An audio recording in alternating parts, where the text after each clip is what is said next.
जो नहीं समझ रहा शायद वही राम मंदिर जाने से परहेज कर रहा है। सुधांशु जी। देखिए, मैं वरुण जी का अभिनंदन करता हूं कि उन्होंने एक सत्य को उजागर किया। बिल्कुल, जब संविधान बना, संविधान लिख के तैयार हो गया था 26 नवंबर 1949 तक। वरुण जी के सुलभ संज्ञान में बता दूं, संविधान सभा के अध्यक्ष थे डॉक्टर राजेंद्र प्रसाद, जिन्होंने पूरे गर्व से जाके सोमनाथ के मंदिर के उद्घाटन में भाग लिया। उस संविधान सभा के सदस्य सरदार पटेल, जिन्होंने कहा था जब जब भारत परतंत्र हुआ है तब तब सोमनाथ का मंदिर ध्वस्त हुआ है, जब भारत स्वतंत्र हुआ है तो सोमनाथ की अट्टालिकाओं ने उसको छुआ है।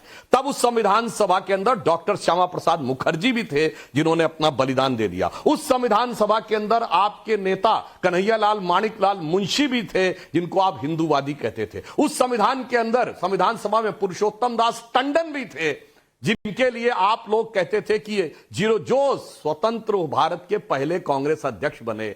मगर अफसोस कि सरदार पटेल की मृत्यु और डॉक्टर अंबेडकर, जिन्होंने उस संविधान की रचना में मूल भूमिका निभाई, उनके पार्टी छोड़ने, श्यामा प्रसाद मुखर्जी जी के पार्टी छोड़ने के बाद, और वो संविधान सेकुलर वर्ड नहीं था।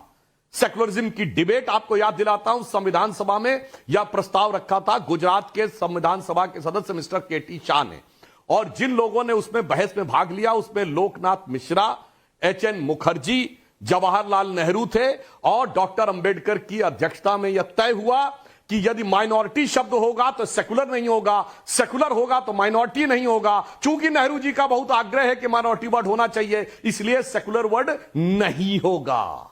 और बाद में 1976 में संविधान के काले अध्याय में लोकतंत्र की हत्या करके, विपक्ष को जेल में डाल के, संविधान के अंदर संशोधन करके हम दुनिया के इकलौते सेकुलर देश बने जिसमें माइनॉरिटी कमीशन भी है। गजब है साहब, दुनिया में सिर्फ जो धार्मिक देश है उनके अंदर माइनॉरिटी होता है। हम सेकुलर भी हैं और हम माइनॉरिटी भी हैं। और मैं कोट करना चाहता हूं, 1976 में आर्कियोलॉजिकल सर्वे की रूटीन खुदाई हो रही थी, उसमें 8 खंबे निकले थे। ये उनके ज्वाइंट डायरेक्टर जो उसको लीड कर रहे थे के मोहम्मद ने लिखा है कि जब वो खंबे निकले तो वामपंथी इतिहासकारों के दबाव में इंदिरा गांधी की सरकार ने वो रुकवा दिया और कोर्ट से स्टे दिलवा दिया कि खुदाई भी नहीं होगी, अन्यथा मुस्लिम समाज का बहुत बड़ा तबका, ये के मोहम्मद ने लिखा है, वो इस मुद्दे में उलझना नहीं चाहता था। इन्हीं वामपंथियों सेकुलरवादियों ने जाके उनको भड़काया कि तुम लड़ो, तुम्हारा केस सही है, हम तुम्हें जितवा देंगे। मगर अफसोस क्या करें, खुदाई तो रुकवा दी थी। अब ये रडार मैपिंग टेक्निक आ जाएगी, सन 2000 में ये नहीं पता था। यानी ऑपरेशन तो रुकवा दिया था, अल्ट्रासाउंड आ जाएगा ये नहीं पता था, और रडार मैपिंग ने नीचे स्ट्रक्चर दिखा के दूध का दूध पानी का पानी कर दिया। 2003 में खुदाई हुई, 2010 में हाईकोर्ट का जजमेंट और 2019 में सुप्रीम कोर्ट का जजमेंट आ गया। वरुण पुरोहित जी, आपने बहुत अच्छी बात कही है, अपने संविधान निर्माताओं का मूल विचार याद करिए। और इसीलिए ये वो संविधान के समय की बात है, देश के आजाद होने के समय, जब महात्मा गांधी का राजनीतिक दर्शन था राम राज्य, नित्य का भजन था रघुपति राघव राजा राम, और अंतिम शब्द था हे राम। मगर आज जब उनके दिल को क्या, उनकी आत्मा क्या कष्ट हुआ होगा जब कह दिया राम काल्पनिक, यानी गांधी जी के समाधि पर लिखा राम काल्पनिक। मान्यवर, बिल्कुल, बहुत सही कहा आपने सुधांशु जी। और पब्लिक भी आज सवाल पूछ रही है। शंकर कुमार ठाकुर का यूट्यूब पर सवाल है, राजनीति अपनी जगह है और राम अपनी जगह। राम मंदिर की प्राण प्रतिष्ठा में नहीं जाने से क्या इस देश की कमजोरी नहीं दिखेगी? संजय मिश्रा का भदोही उत्तर प्रदेश से सवाल है, राम मंदिर की प्राण प्रतिष्ठा सदी का सबसे बड़ा आयोजन है, क्या इसके निमंत्रण का बहिष्कार हिंदू भावना पर चोट नहीं है? क्या ये सेक्युलर है?